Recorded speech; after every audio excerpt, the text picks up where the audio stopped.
Bismillahirrahmanirrahim. Assalamualaikum warahmatullahi wabarakatuh. Adik semua, hari ini kita akan membahas topik yang sangat penting untuk sebuah riset, yaitu validitas dan reliabilitas. Apa itu validitas dan reliabilitas akan kita bahas pada slide-slide di sini. Jadi ketika kita melakukan penelitian, itu tools yang biasanya dipakai adalah sebuah kuesioner. Nah, kuesioner itu kan isinya pertanyaan-pertanyaan yang akan dijawab oleh responden. Nah, pertanyaan-pertanyaan itu tidak selalu mudah untuk dipahami. Jadi kadang-kadang apa yang dimaksudkan oleh si penanya dengan apa yang dipahami oleh yang ditanya itu bisa berbeda, gitu loh. Itulah mengapa perlu diuji. Nah, ujian untuk pertanyaan-pertanyaan itu utamanya ada dua, yaitu uji validitas dan uji reliabilitas. Oke. Kemudian akan kita jelaskan apa itu reliabilitas, apa itu validitas dengan menggunakan skema gambar yang di sini. Jadi di sini ada 3 buah gambar. Yang paling atas ini adalah sebuah sasaran memanah, begitu, sasaran untuk lomba memanah, begitu. Tentu saja orang yang belajar memanah sudah diberitahu bahwa nilai tertinggi itu ketika bisa mengenai sasaran lingkaran yang paling tengah, yang warna hitam tengah itu. Nah, jika seorang pemanah kemudian menghasilkan hasil bidikan yang di lingkaran paling atas ini, itu kondisinya disebut sebagai kondisi yang reliable but not valid. Artinya secara bidikan dia itu mampu menghasilkan bidikan yang mengumpul pada suatu titik. Dalam hal ini dia adalah mengenai titik-titik yang sekitar kanan atas, begitu. Artinya sebarannya itu sempit. Jadi dia mampu atau terlatih atau bisa diandalkan sebenarnya untuk mencapai sebuah area yang sempit, artinya bisa diandalkan. Tetapi tidak valid. Kenapa? Karena bukan lokasi ini yang diinginkan. Lokasi yang diinginkan adalah di tengah. Harusnya dia digeser. Jadi kalau misalkan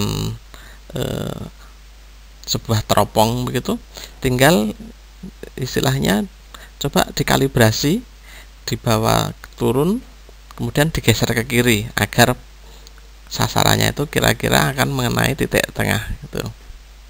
Nah, kondisi ini adalah kondisi yang reliable, bisa diandalkan, but not valid, tetapi tidak mengenai sasaran yang diinginkan. Nah, sekarang sudah mulai bisa dibedakan. Reliable itu adalah keandalan, validitas adalah sesuai dengan keinginan sasaran. Oke, kemudian kita lihat di gambar yang tengah. Gambar yang tengah ini situasinya adalah situasi di mana valid tetapi tidak reliable. Artinya apa? Artinya sebenarnya si pemanah itu tahu sasarannya itu yang diinginkan itu di tengah, tetapi karena dia itu belum bisa diandalkan karena mungkin masih pemula, begitu, masih belum ahli, maka dia not reliable. Not reliable itu belum bisa diandalkan. Tidak bisa diandalkan itu biasanya karena kurang latihan, atau memang dia masih tahapnya beginners, pemula, begitu. Seperti orang belajar naik sepeda itu kalau pemula ya belum bisa diandalkan kan begitu. Jadi situasi yang tengah ini adalah valid. Kenapa valid? Karena dia sebenarnya si pemanah tahu sasarannya, targetnya yang tengah, tetapi karena dia belum banyak berlatih, jam terbangnya mungkin belum tinggi, maka dia not reliable, masih kesana kemari kenyataannya, keinginannya ke tengah, tetapi faktanya dia masih kesana kemari. Beda dengan yang tadi. Kalau yang atas ini dia itu sudah pintar, tetapi perlu diberikan pengertian bahwa memanah yang baik itu sasarannya bukan di pinggir, tetapi di tengah. Jadi kalau yang atas itu perlu diberikan kesadaran pengetahuan, kalau yang bawah ini perlu diberikan pelatihan gitu. Jadi reliabilitas itu persoalannya adalah persoalan keandalan karena latihan dalam hal ini. Validitas itu pengetahuan masalah sasaran yang sebenarnya diinginkan, validitasnya gitu. Nah, yang paling baik tentu saja yang paling baik tentu saja yang nomor paling bawah ini, yang gambar ketiga ini. Gambar yang ketiga itu ya valid dan reliable. Artinya seperti kita lihat di sini bahwa si pemanah tahu visinya, validitasnya, dia ingin ke tengah gitu, dan sekaligus dia terlatih, reliable, bisa diandalkan, ternyata tembakannya di tengah gitu.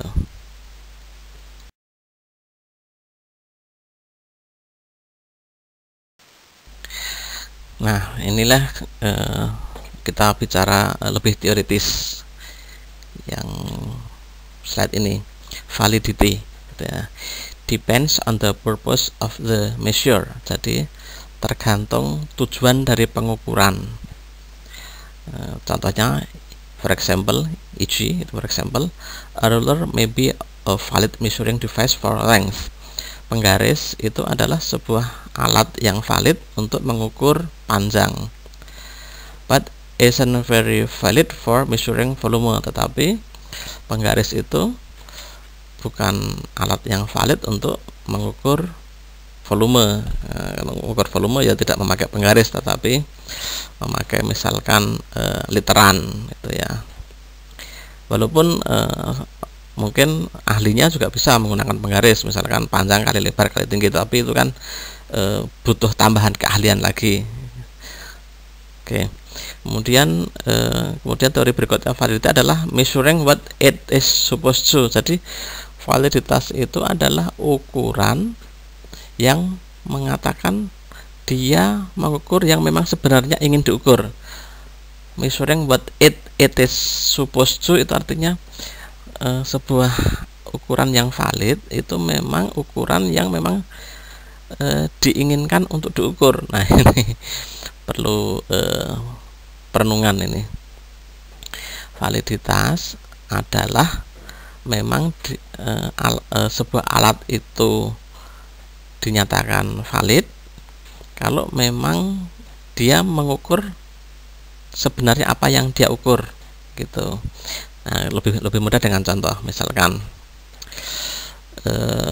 ini saya berikan beberapa komen dalam bahasa Indonesia. Ketepatan sasaran sesuai dengan target, seperti tadi ketika diberikan contoh pemanah tadi, ketepatan sasaran sesuai dengan target itu disebut sebagai validitas. Kemudian ketepatan alat ukur sesuai dengan tujuan dirancangnya alat ukur, seperti tadi penggaris itu memang dirancang untuk mengukur panjang, maka penggaris adalah alat yang valid untuk mengukur panjang. Penggunaan alat sesuai dengan tujuan dirancangnya alat itu contoh. Contoh yang berikutnya adalah termometer yang baik adalah alat yang valid untuk mengukur temperatur. Jadi termometer itu memang alat yang valid untuk mengukur temperatur. Jadi akan tidak valid kalau termometer itu digunakan untuk mengukur panjang. Walaupun secara fisik kan termometer juga ada garis-garisnya, ada skala-skalanya itu, tapi skala-skala termometer itu digunakan untuk mengukur temperatur, bukan untuk mengukur panjang. Dan mungkin contoh berikutnya, meteran pita itu bukan alat yang valid untuk mengukur IQ. Ini ekstrim, contoh ekstrimnya. Jadi meteran pita itu bukan alat yang valid untuk mengukur IQ, walaupun mungkin meteran pita itu bisa untuk mengukur lingkar kepala, dan lingkar kepala mungkin ada hubungannya dengan IQ. Semakin besar kepala orang misalkan, itu IQ-nya makin besar gitu. Tetapi itu karena meteran pita itu tidak dirancang untuk mengukur IQ, ya dia bukan alat yang valid untuk mengukur IQ. Jadi kira-kira dibayangkan saja secara gampang, validitas sebuah ukuran itu memang valid kalau alat tersebut dirancang untuk mengukur hal tersebut. Itu ya. Nah, sekarang lebih sempit lagi bahasanya, validitas untuk kasus riset survei gitu. Apakah pertanyaan kuesioner yang diberikan kepada responden itu benar-benar mengukur parameter yang menjadi sasaran penelitian? Nah, ini. Jadi kadang-kadang seorang peneliti itu dia menganggap orang lain, responden itu sepintar dia dalam bidang itu, sehingga kadang-kadang terlewat bahwa kalimat-kalimat yang dia bikin di dalam kuesioner itu bisa jadi susah dipahami, sehingga bisa jadi kuesioner tersebut tidak valid, tidak memberikan pertanyaan yang mengukur atau mencari sasarannya gitu. Misalkan contohnya ini tingkat user friendly sebuah rancangan itu, dia bertanya tentang layout, bertanya tentang color design, bertanya tentang text choice dan sebagainya. Itu perlu diuji apakah pertanyaan tentang layout, bertanya tentang color design, bertanya tentang text choice itu valid. Kemudian semuanya itu mengarah kepada tingkat user friendly itu contohnya. Jadi uji validitas adalah uji terhadap poin-poin butir-butir pertanyaan, apakah sesuai dengan sasaran yang diinginkan. Sasarannya adalah tingkat user friendly, kemudian layout, color, kemudian text choice-nya itu adalah lemparan-lemparan yang diberikan kepada responden. Ibaratnya tingkat user friendly-nya itu targetnya, kemudian hasil tembakannya itu ya layout, color, text choice kalau dalam kasus pemanah tadi. Nah, pada praktikum nanti mungkin di beberapa pertemuan ke depan itu akan digunakan SPSS begitu untuk menguji validitas kuesioner gitu. Jadi validitas kuesioner itu juga digunakan korelasi Pearson yang kita sudah pelajari. Untuk korelasi Pearson bivariat, variabel X dan variabel Y, itu bivariat itu artinya dua variabel X dan Y begitu. Nah, korelasi Pearson ini juga bisa digunakan untuk mengukur validitas kuesioner. Ini tabel ini menunjukkan contoh dari sebuah hasil olah data kuesioner. Q1, Q2 dan seterusnya itu adalah butir pertanyaan. Question 1, question 2, question 3, 4, 5, 6, 7, 8, 9, and 10, and 11. Jadi ada 11 question, ada 11 pertanyaan. Dalam hal ini adalah 11 tembakan begitu. Kemudian ini akan diuji apakah pertanyaan 1 sampai 11 itu valid enggak, gitu ya. Nah, pada kasus ini dicoba ke 12 orang responden. Jadi yang menurun jumlah barisnya ini adalah ada 12. Itu artinya dicoba diberikan kepada 12 orang responden, kemudian akan diukur apakah 11 pertanyaan ini benar-benar valid mengukur sesuai dengan sasaran yang diinginkan.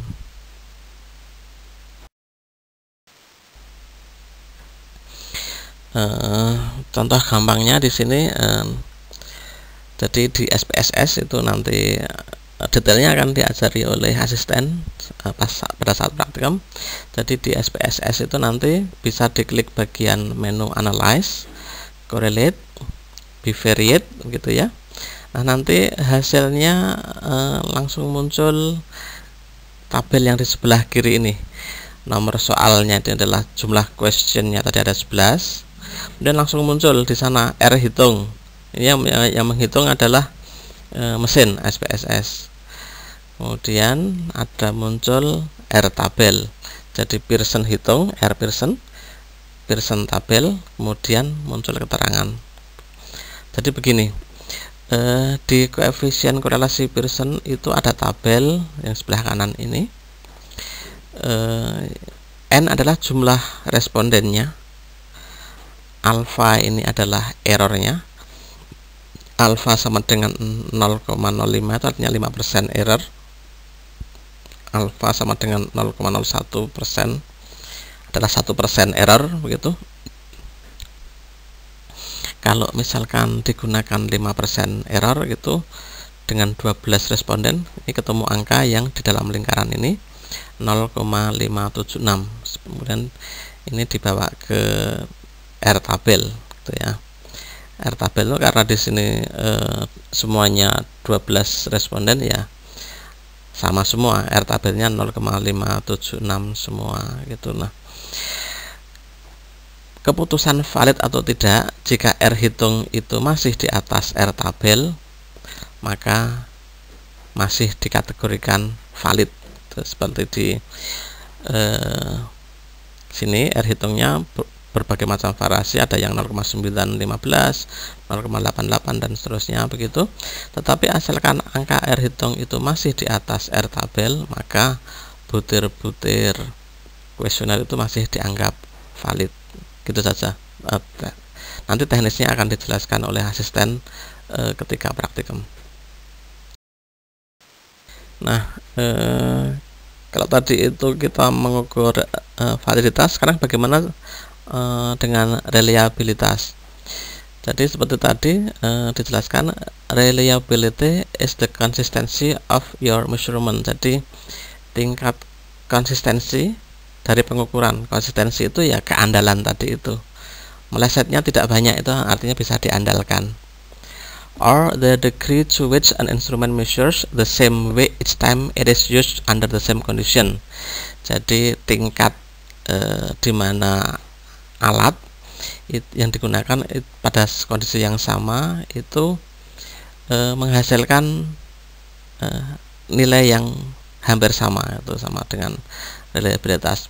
In short, it is the repeatability of your measurement. Jadi pendek kata, ini kemampuan ketika diulang-ulangi itu menghasilkan hal yang sama, itu namanya reliable, bisa diandalkan. Seperti kalau Anda punya alat yang bisa diandalkan, kan artinya Anda bisa memprediksi bahwa alat itu perilakunya seperti ini, artinya alat itu reliable, bisa diandalkan.